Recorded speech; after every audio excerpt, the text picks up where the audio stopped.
avec une grande joie en tout cas que je vous accueille toutes et tous en ce jour inaugural du 7e Salon du Livre à Abbeville. Joie d'autant plus grande que cette nouvelle édition se tient dans des conditions quasiment normales.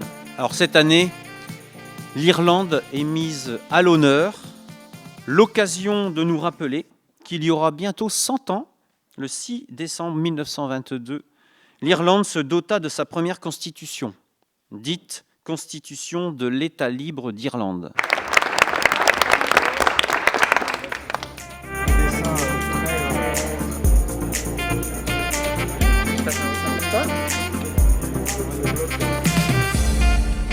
Le prix littéraire de la mission locale de la Picardie-Maritime sera décerné à une œuvre littéraire.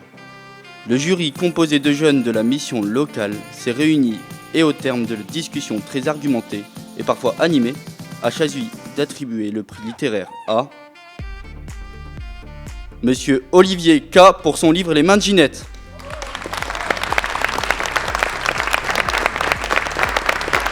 C'est une histoire d'amour qui commence très bien, qui est très belle, qui se situe dans les années 60 dans une petite ville de province, très familiale, très rassurante.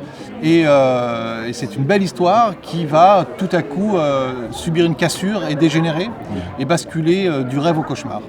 Et en fait, on aborde dans cette histoire le sujet de la maltraitance, mais du côté masculin, c'est-à-dire que là, c'est un homme qui va subir les foudres d'une femme qui, elle, va avoir un comportement toxique envers lui.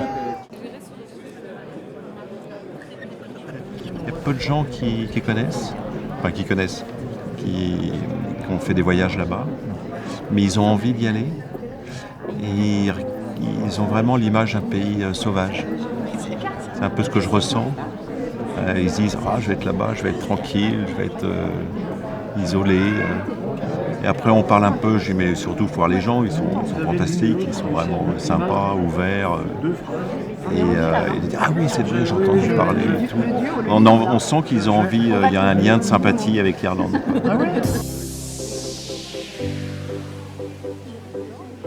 Il y a quelque chose d'étonnant dans le parcours de ce Seamus Heaney. Il est très vite adopté.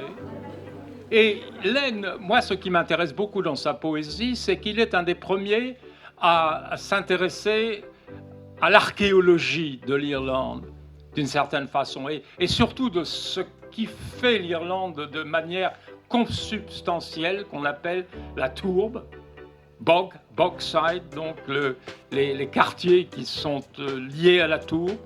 Et ces feux de tourbe que l'on voit encore dans quelques îles des Hébrides ou qu'on voit en Irlande, feux qui brûlent mal et qui ont une odeur absolument âcre, mais en même temps inoubliable.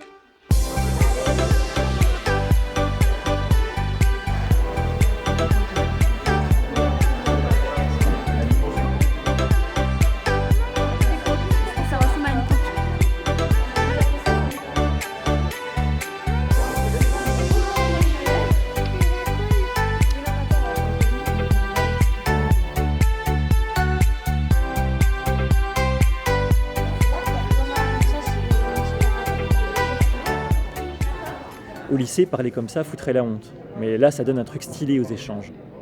L'anonymat fait tomber les barrières. On plonge dans les pensées les plus intimes. Alors peut-être que les membres se protègent derrière un pseudo et un avatar, mais c'est pas comme s'ils se cachaient.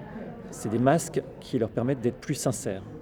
Writing is whenever you create the whole world, I get a sense of this utopia whenever I involve myself completely within the book.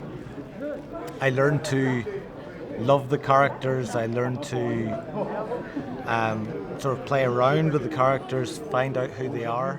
I was always brought up by my father to say that laughter is the best medicine, and if you're depressed or feeling under pressure of any sort, or if your life isn't going the way it should be going, if you can laugh at it, it will heal itself. And I've always found that when I laugh at things that have happened to me, adversaries, or when I'm in prison or getting beat up, I was always able to laugh at these things. People think you're a bit crazy, but I found that the best way to confront violence. Donc son papa lui a appris à apprendre à rire des choses graves. Et pour lui, le fait d'avoir cet humour et de rigoler des choses dramatiques, ça aide à survivre, sinon ça sert à rien. Et quand il était en prison, même quand il a été battu en prison, le rire l'a aidé à survivre à tout cela. L'Irlande a pu vivre des massacres, a pu vivre des tueries, a pu vivre sous le joug anglais. Lui, avec sa poésie, il a déterré ce passé celtique. Lui, le protestant, lui qui ne parle pas l'irlandais gaélique, il est allé chercher ces créatures de légende, ce passé celtique glorieux. Il l'a comme ça déterré et il l'a ramené à la lumière, et ce, au moment où l'Irlande a pris son indépendance. Et cette lumière qu'il a amenée à l'Irlande, elle est éternelle. Derrière Yeats, ça a été très compliqué pour les poètes de faire leur place, comme après Joyce. Donc, ce qu'il a créé, c'est effectivement une sorte de rapport à l'éternité.